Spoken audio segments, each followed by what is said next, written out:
Hello, my name is Steve Joanis. I'm a longtime parishioner of St. Brendan Parish in Bellingham, Massachusetts, and this is a short history of the parish. When I was given the opportunity to talk about the history of our church, I immediately started thinking about the building. When I was a kid going to St. Brendan Parish, I thought that we went to St. Brendan's Church. I thought the church was the building where we went to worship. But that's not what Jesus meant when he told Peter, "You are Peter, and on this rock I will build my church." If you check the dictionary, the church is more than a building. The Merriam-Webster dictionary offers several definitions. One was, a building for public and especially Christian worship. Well, that's a church. Another definition is a body or organization of religious believers, such as the whole body of Christians. Now, that's the church. That organization of believers includes us, and those that have gone before us marked with the sign of faith. That's the church. That's all of us. We are the church. I think the history of Catholics in our area and our parish history is much more interesting when you consider that our forebears exist in eternity and with us are the church. St. Brendan Parish exists as a fruit that grew very slowly and in unlikely circumstances. To realize how unlikely it is that a Catholic parish would exist here, I'm going to offer some historical context. One of the Puritan founders of Massachusetts wrote that one of the purposes of the colony was to raise a bulwark against the kingdom of Antichrist, which the Jesuits labor to rear up in all places of the world. In spite of that, the first evidence that I have for a mass said in Massachusetts was in Boston during 1650. Father Gabriel Drouets, a French Jesuit, was then staying at the home of Edward Gibbons in Boston while he was acting as an envoy for the French governor of Quebec. Historian Francis Parkman wrote in 1867 that the house of the Puritan was, no doubt, desecrated by that popish abomination, by which he meant a Catholic Mass. The next group of Catholics that I find in Massachusetts was 105 years later, when Catholic families were brought here as captives during the French and Indian War. In 1755, French-speaking Catholics, though British subjects, were summarily uprooted from Nova Scotia and forcibly spread throughout the British colonies. Massachusetts likely received over 1,000 of these so-called French neutrals. Several of these Catholic families were living in nearby towns like Medway, Wrentham, and right here in Bellingham. On August 26, 1756, 4 of these French neutrals were assigned to Bellingham, and then on January 27, 1761, James O'Merrill, his wife Mary, and their 3 children arrived in Bellingham from Medway. Sadly, my research informs me that these French Catholics were cut off from the sacraments. To quiet fears that priests had infiltrated Massachusetts, Governor Hutchinson said that he believed that the French neutrals practiced their religion privately, but a priest wouldn't hazard it. After the French neutrals were free to leave, it seems that most did by about 1763. The Catholic hierarchy knew that they had to be careful in America. In 1774, while America was still under British rule, the Sacred Congregation for the Propagation of the Faith decreed that bishops serving in America should not wear the normal attire for their office. This was likely due to the animus that Protestant Americans felt toward the Pope. Hatred of Catholics burned so hot in Massachusetts that the Pope was burned in effigy on the 5th of November each year until 1775. General George Washington himself put a stop to the practice while encamped outside Boston. The next nearby Mass was likely in 1782, when Rochambeau's French army camped in Wrentham on the site that is now King Philip High School. They were on their way back to Boston Harbor after defeating the British at Yorktown. After the American Revolution, the anti-Catholic sentiment here in Massachusetts began to die away. It seems that younger generations of Americans were less fearful of Catholics. That may have been, at least partly, due to America's alliance with Catholic France during the war. The first public Mass celebrated in Boston was November 2, 1788. At that time, there were only about 100 Catholics in Boston. That number started to grow, along with the number of Catholics throughout the United States. On November 6, 1789, Bishop John Carroll became the Bishop of Baltimore and the first bishop in the United States. While I was visiting the archives of the Archdiocese in Boston, I found a letter from Bishop Carroll to John Hancock dated 1791, thanking Hancock for his hospitality during a recent visit to Boston. John Carroll was the de facto bishop of the entire United States, since there was only one diocese at that time. In 1807, Bishop Carroll decided that the number of Catholics warranted 5 separate dioceses. Boston was to be one of these first dioceses, and on April 8, 1808, Father Cheverus was nominated the first bishop of the newly erected Episcopal See of Boston by Pope Pius VII. In the year 1810, there were just 3 Catholic churches in all of New England: the Cathedral of the Holy Cross in Boston, St. Patrick's in Newcastle, Maine, and a log chapel for the Indians at Pleasant Point in Maine. However, the number of Catholics began to grow rapidly. By 1829, there were 14,000 Catholics in New England, with 7,040 of that number in Boston. The history of Bellingham states that there were about 12 Catholics in Milford in 1832. The first Mass in Milford was said in a house in 1836, and about a dozen people attended. These people would have had to go to Boston or Woonsocket for baptisms and marriages. By 1835, there were 28,975 Catholics in Massachusetts. By 1845, there were 53,000 Catholics in Massachusetts. The famine in Ireland of 1848 and 1849 brought an increase in Irish immigration to New England. This fact, combined with the construction of roads and a new Framingham to Milford Railway, brought an influx of Irish Catholics to Milford and the surrounding area to fill construction jobs. In 1848, the first Catholic church in Milford was built. By 1850, Catholic people started to cling to the idea that they could carve out a life here in Bellingham. In 1850, there were about 14 persons with apparently Irish names that were likely Catholic. Since there wasn't a church or parish here, they had to go to other towns like Franklin, Medway, or Milford to practice their faith. A few Bellingham Catholics joined the Catholics in Franklin, who bought the old meeting house of Dr. Emmons in 1871 for $3,500 and called it St. Mary's Church. Medway Catholics began at the house of Walter Dwyer in 1850 when Reverend Patrick Cudahy began to come to them. The current site of St. Joseph's Church in Medway was bought in 1863, and St. Clair's Parish was organized in 1864. The first church, St. Clair's, had been a schoolhouse and was later known as the Old Straw Shop. The Milford Church, where most Bellingham Catholics went until about 1870, received Father Patrick Cudahy as pastor in 1857. During this period, the Civil War raged south of here. Many Irish Catholics served in the Union Army. I'm confident that many Irish Catholics from Bellingham and Medway served during the Civil War. Irish-American leaders, including Patrick Donohoe, publisher of The Pilot, one of the most influential Irish Catholic newspapers in the country at the time, offered encouragement and assistance. New recruits were promised pay and rations upon enlistment, state subsidies for their families, bounties of $100 when the campaign was over, and Catholic chaplains to accompany their regiments in the field. I looked over a few muster rolls and found people from Bellingham serving. While the document didn't list their religion, I found Patrick Gallagher from Bellingham, who volunteered with the 4th Regiment of Heavy Artillery on December 27, 1864, and I suspect he may have been Irish. In 1870, Holliston became an independent parish with Medway as a mission. This mission became the church home of the Bellingham Catholics. Reverend Richard J. Quinlan was in charge and built much of St. Joseph's Church in Medway, which was first used on August 12, 1877. The structure wasn't completed and dedicated until November 21, 1886. During a part of this period, Catholics from Bellingham that didn't have their own horse and carriage to get to Mass in Medway could travel on Maurice J. Conley's horse-drawn barge called the Bluebell. I wasn't able to locate a photo of Bluebell in time for the presentation, and there is some debate over whether this barge traveled along roadways or waterways. The fact that it was called a barge and that the Charles River was much broader in 1888 than it is now leads me to believe that Bluebell was a boat. That's when the story starts to get interesting for Bellingham Catholics.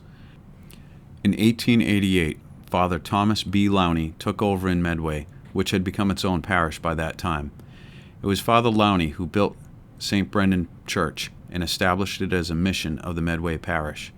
In fact, he donated some of the stained glass windows in the church. You can see his name on the window behind the altar that depicts the Sacred Heart of Jesus. St. Brendan Parish stands on ground that had been the Pelatiah Smith Tavern. His Catholic employees were not given off time to attend Mass on Sundays or holy days, so when their chores were finished, they would gather in the apple orchard to pray that someday a church would be built there. My mother, Stella Joanis, told me that her people, meaning Irish Catholics, used to pray on this hill that one day there would be a church here. This building stands as yet another testament to the power of prayer. Around 1893, Michael T. Ryan bought the Smith estate and donated the land for a church. On September 8, 1895, the building was consecrated to divine worship by Archbishop Williams.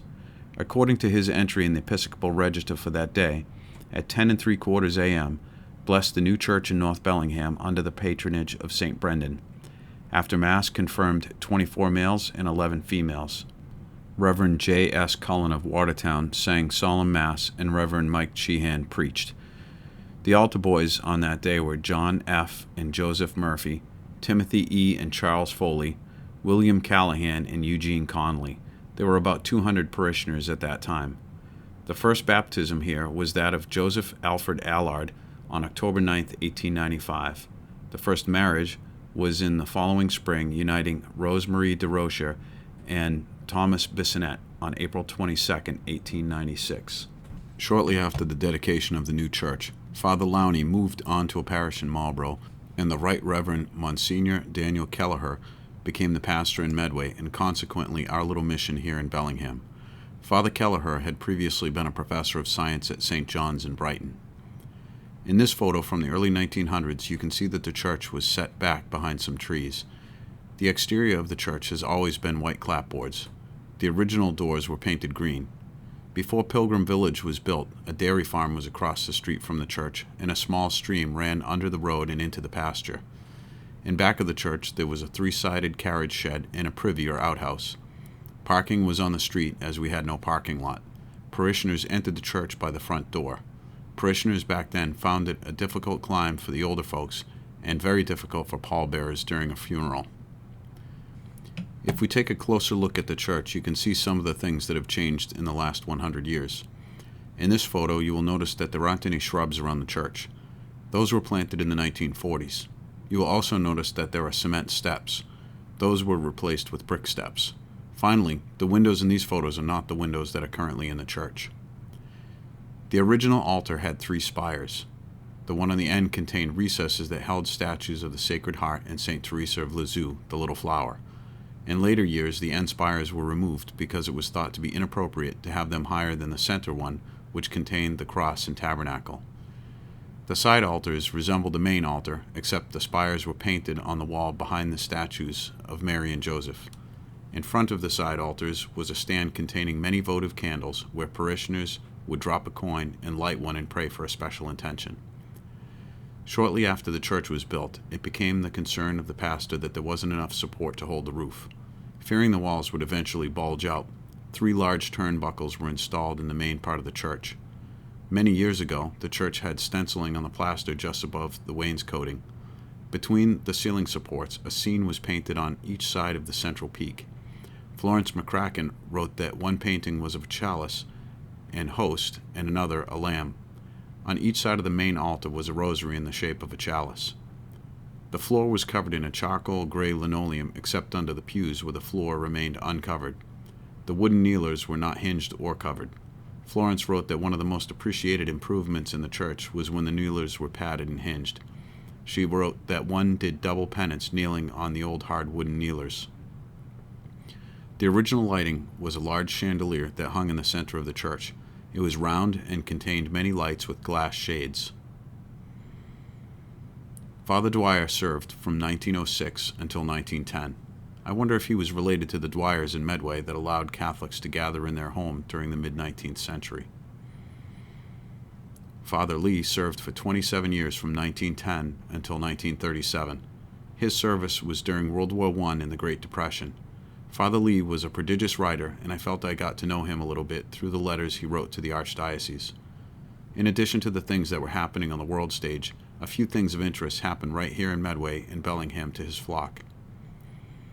In 1924, Miss Edwards, the daughter of Michael T. Ryan that donated the land for St. Brendan's Church, wanted to make a land swap with the church.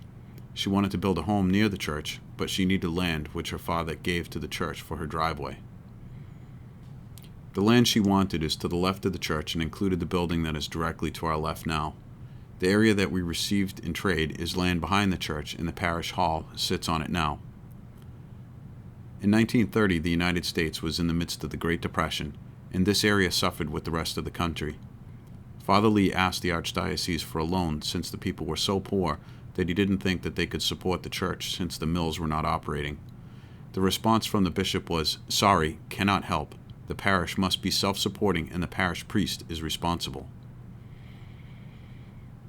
During Father Tatton's time here, he made some improvements. On April 23, 1937, Father Tatton requested permission to spend $100 for a new tabernacle, probably the one that we still have. Also, during his time here, the great New England hurricane of September 1938 blew in the large window of the Sacred Heart over the altar. It was repaired and put back into place. When I was a kid, I always wondered why some of the panes looked irregular. On May 26, 1937, Father Tatton got a quote to remove the cement steps and install new brick steps for the entryway for $400. In these two photos, you can see the old cement steps on the left and our current brick steps on the right. In this photo from Stella Joannis' wedding in 1941, you can see the old stone wall in front of the church and Miss Edwards' home mentioned in the 1924 land swap. For much of World War II, Timothy Gleason was the pastor. I didn't find much from his time here. In the 50 years between the construction of the church in 1895 and the Jubilee 50 years later in 1945, 7 pastors of St. Joseph's in Medway served here. Reverend Ralph Farrell was the last. A lot happened during those years, both nationally and here in Bellingham. Germany surrendered on May 8, 1945, and Japan surrendered on August 15, 1945, effectively ending World War II. Sadly, some of our parishioners died during that war. Our monstrance was donated in 1945 in memory of John Reardon, who was killed in action during the war. In October of 1945, Michael F. Ryan, the son of the same Michael T. Ryan who donated the land for St. Brendan's, gave more land to the church. 1945 was a big year here at St. Brendan's. On September 19, 1945, St. Brendan's celebrated its 50th anniversary, and the Most Reverend Louis Francis Kelleher presided at the Golden Jubilee Mass. Many former pastors and curates attended. Father Kelleher also dedicated the Marian Shrine that was constructed by the men of the parish in honor of the occasion. Shortly after that, Father Farrell received a letter dated November 15, 1945, informing him that St. Brendan's would be a separate parish. On Sunday, November 18, 1945, it was announced at Mass. Our new pastor was to be Father John J. McCarthy. Father McCarthy said his first Mass here on Wednesday, November 21, 1945. After meeting with the parishioners, Father McCarthy settled on 2 Sunday Masses, one at 8:30 and the other at 10:30. Father McCarthy rented a 3-room apartment in the home of William Buckley. Florence McCracken remembered him as an independent man who asked for no help from anyone. He did his own cooking, snow shoveling, and lawn mowing. In the mid-1940s, the 3 light fixtures hanging in the church were installed. These large cylindrical fixtures were surrounded by 4 satellite lamps that operated independently of the main fixture. These were later removed, leaving just the 3 cylindrical fixtures. About the same time the chandelier was replaced, fluorescent lights were added on the altar, discreetly hidden. Chimes were hung on the altar wall and buttons installed on the altar steps to be used during the consecration of the Mass. The chimes were later removed and replaced by the bells once more. The first 3 or 4 pews were reserved for Sunday school children, the girls on the left, the boys on the right. A nun would sit behind them. In January of 1947, Father Driscoll wrote that he had an office in the area he called the storeroom of the church. Florence McCracken mentioned that he had an office set up in the vestry, and it wasn't unusual to hear the phone ring during Mass. It was during Father Driscoll's leadership that most of our current stained glass windows were installed. In one of Father Driscoll's letters, he told Archbishop Cushing that he would need the support of a housekeeper when he gets a rectory. It didn't take long for Father Driscoll to get a rectory. In May of 1947, Father Driscoll wrote for a loan for $14,000 to buy the house next to the church from Martin Glockner. The home was originally built in the mid-1920s by Thomas Heffernan. That house had also been the home of longtime parishioner Stanley Fabian when he was a child. According to Lee DeLorme, Stanley's wife Fran Fabian was a housekeeper there for many years. Over the next 11 years, the St. Brendan Parish had 3 pastors: Father Cornelius Mason, Father John Broderick, and Father John Kearns.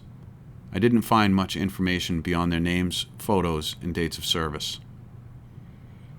On March 25, 1964, Father Griffin was given permission to purchase 36 acres abutting church property. The hope was that the new housing development directly across the street from the church would bring many new Catholics to the area. There was even talk of taking down this church to make a driveway for a much larger church further back. On April 30th, 1964, Father Griffin bought the land from Dana and Ramona Wilkins for $21,500. The deed was recorded on May 5th, 1964. Not much happened to our church in the period from 1965 to 1968.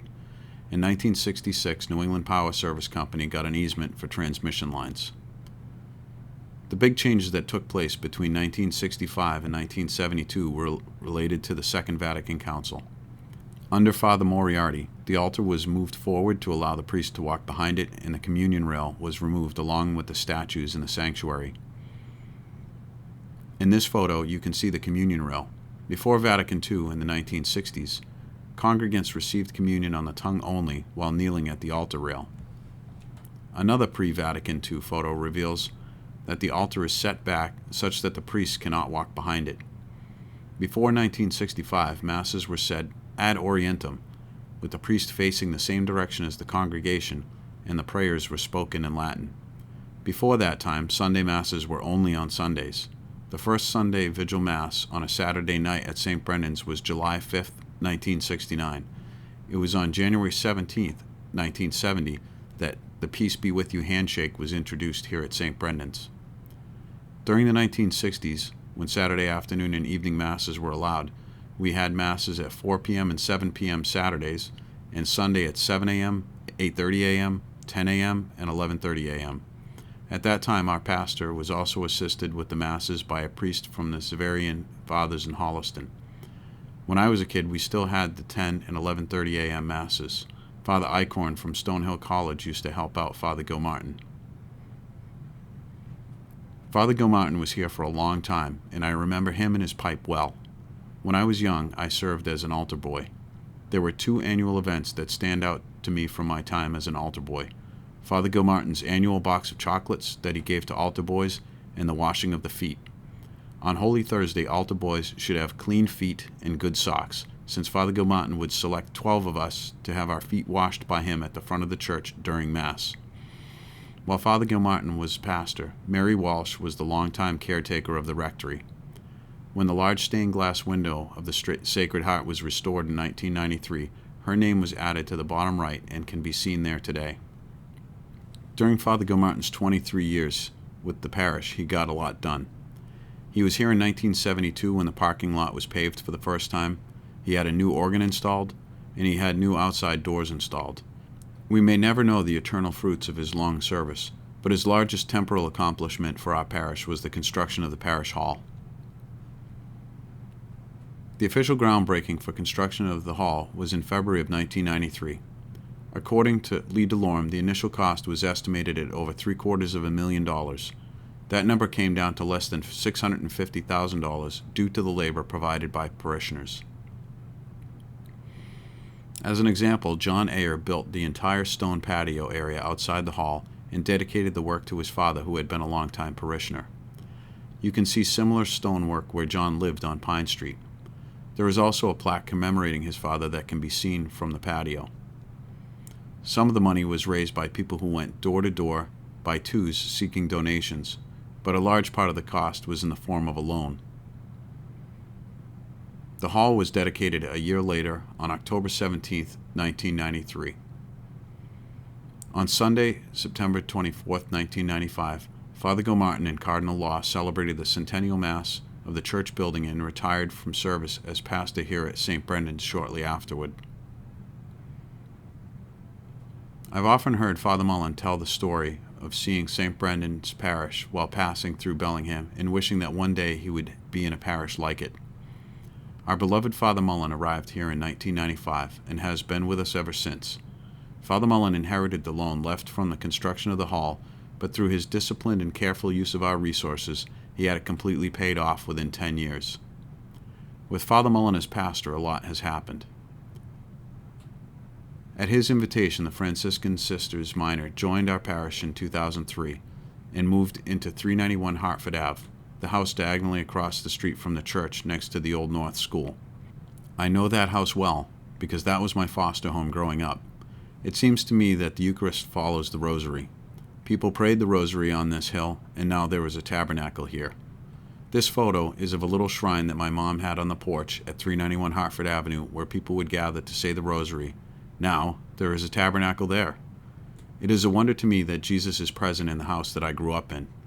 In 2010, the Franciscan Sisters Minor left to enter a cloister in Fort Wayne, Indiana. It wasn't long after the Franciscan Sisters Minor left before the Franciscan Handmaids of the Immaculate joined us. I'm happy to say that they are still with us, making our community of prayer and worship that much more powerful. While sifting through hundreds of documents, artifacts, and photographs, a few people kept coming up over and over again. No historical talk about St. Brendan's would be complete without mentioning the contributions of parishioners like Gladys Griffin, Rita Badsmirowski, Lee DeLorme, Marianne Donahue, and Deacon Hackett. According to Gladys Griffin, Rita Badsmirowski helped out at the church for all the time she was here. Her son John remembered her helping while Father Moriarty was here. Rita was also part of the women's club that started the fall fair. As long as she was able, she was a sacristan. When she was no longer able to help out, it took several other people to take up the jobs that she could no longer do. Gladys remembered her as the kindest and most thoughtful woman she had ever met. When I asked for information about Deacon Hackett, I was flooded with a list of projects he accomplished. He was constantly looking for a way to help out the convent, the church, or anyone that needed a hand. He even brought my family a meal when my mother passed away. Deacon Hackett was a jack of all trades and had a long history of helping people. In fact, he was honored as Man of the Year in 1993 by the Action for Boston Community Development for his work providing clothing and home goods to charities in Boston. Cardinal Medeiros once called Deacon Bob the junk man for Jesus. Among the recent changes here at St. Brendan's, we have been graced with Deacon Dave Gioni, who is always ready with a joke, a smile, or a good homily. Another recent addition to our property are the hermitages that the Franciscans of the Primitive Observance have erected on the vast tract of land that is St. Brendan Church, and their prayers and presence have become a part of our parish life. Among Father Mullen's other accomplishments, we now have our own well water, a new organ, Stations of the Cross, a paved back parking lot, and a rosary walk. One of my favorite improvements of late is that the bell has been repaired. For the first time in many years, a bell is ringing to call everyone to Mass. God willing, our bell is just now ringing in the next 125 years of parish life here at St. Brendan's.